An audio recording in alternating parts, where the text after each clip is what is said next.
بسم اللہ الرحمن الرحیم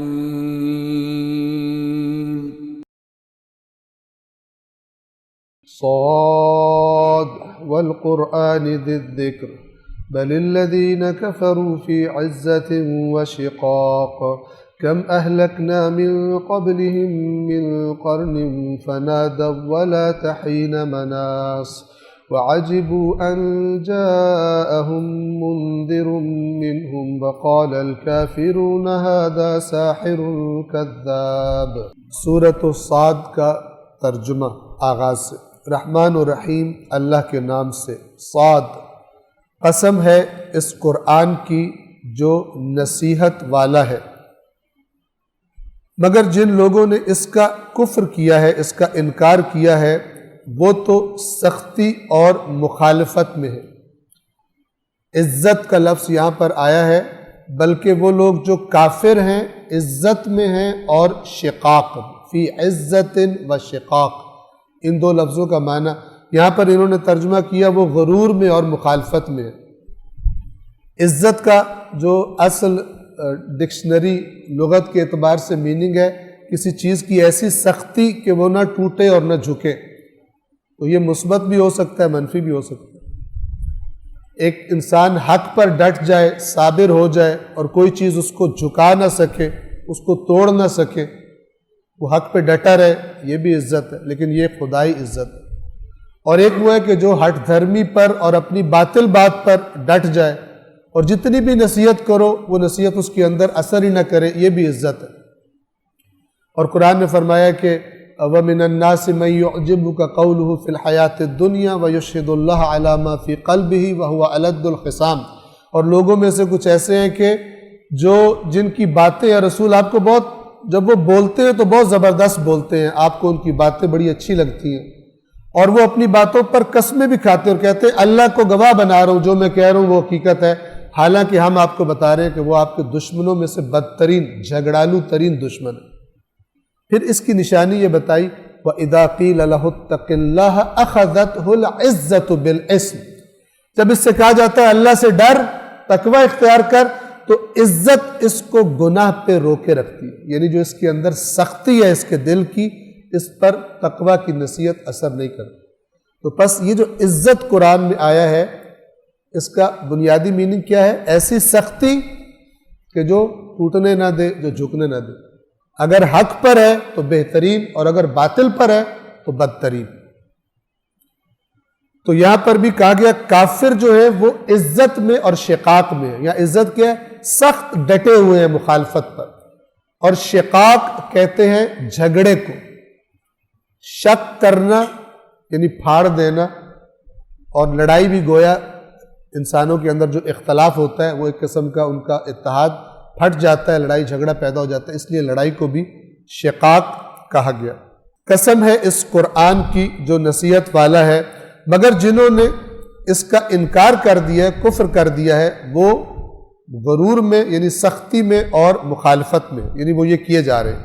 اور ان سے پہلے کتنی قومیں تھیں جن کو ہم نے ہلاک کر دیا، پھر جب وہ وقت آیا تو وہ فریاد کرنے لگے، یعنی جب ہمارا عذاب آ پڑا ان پر پھر چیخنے لگے، مگر وہ بچنے کا وقت اور بھاگنے کا وقت نہیں تھا، یعنی ان کی مہلت تمام ہو چکی تھی۔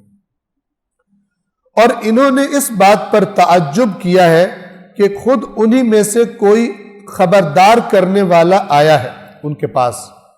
یہ اب کفار مکہ کو کہا جا رہا ہے۔ ان آیات کا اور اس سورہ کا بیک گراؤنڈ یہ وہ زمانہ ہے کہ جب رسول اللہ کی تبلیغ کا آغاز ہوا، اور کچھ عرصے کے بعد کفار مکہ ان کے سردار مل کر ایک وفد کی شکل میں حضرت ابو طالب کے پاس آئے۔ شیعہ اور سنی دونوں کی روایات ان کا شان نزول یہ ہے۔ حضرت ابو طالب کے پاس آئے اور ان سے آ کر کہا کہ اپنے بھتیجے کو منع کرو، اس نے عجیب و غریب باتیں شروع کر دی ہیں، جو قرآن نے کہا، ان کو تعجب ہو گیا۔ تو اس نے عجیب و غریب باتیں شروع کی، ہمارے بتوں کو بری بری باتیں سناتا ہے۔ یہ بری بری باتیں سنانا یہ نہیں کہ رسول اللہ نعوذ باللہ کو گالیاں دیتے تھے، کہتے تھے یہ بت نہ تمہارا بھلا کر سکتے ہیں، عقل میں آؤ، سمجھداری کرو، یہ غلط کام چھوڑ دو، توحید پرست بن جاؤ۔ اس کو وہ توہین سمجھتے تھے کہ ہم، اور ظاہر بات ہے توہین ہو جاتی ہے ہر بندے کو، بعض بندوں کو تھوڑی سی بات بھی سمجھانے کے لیے بھی کی جائے تو انہیں آگ لگ جاتی ہے. ہمارے پنجابی میں کہتے ہیں مت دی لات لگ دی، یعنی کوئی مت دو، نصیحت کرو تو سمجھتا ہے مجھے لات ماری ہے، تو اس طرح ریئیکٹ کرتا ہے. تو ان کو بھی، کافروں کو بھی مت کی لات لگی ہوئی تھی.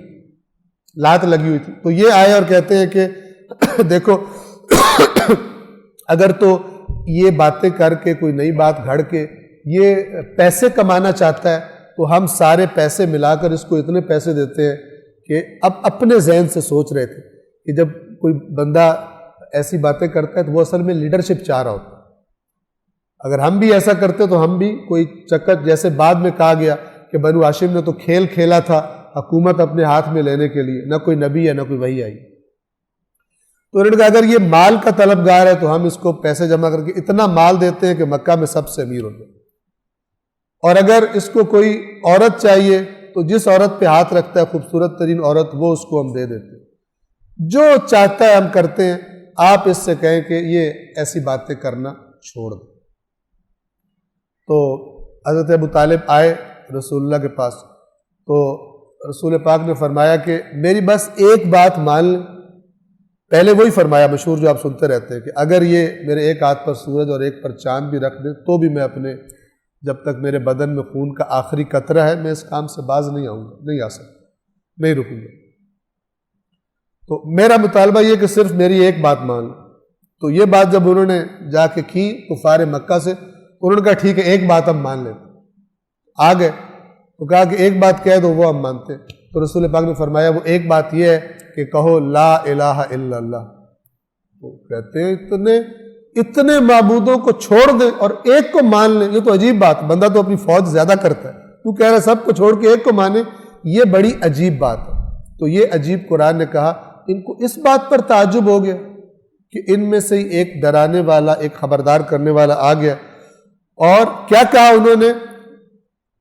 اور کفار کہنے لگے یہ تو جھوٹا جادوگر ہے. ساحر، سحر کرنے والا، کذاب کا ترجمہ جھوٹا نہیں، بہت بڑا جھوٹا، بہت زیادہ جھوٹ بولنے والا. یعنی کہتے تھے کہ یہ کوئی چھوٹا جھوٹ نہیں بول رہا، یہ تو بہت کوئی بڑا گھڑ کے جھوٹ بول رہا ہے. صدق اللہ العلی العظیم.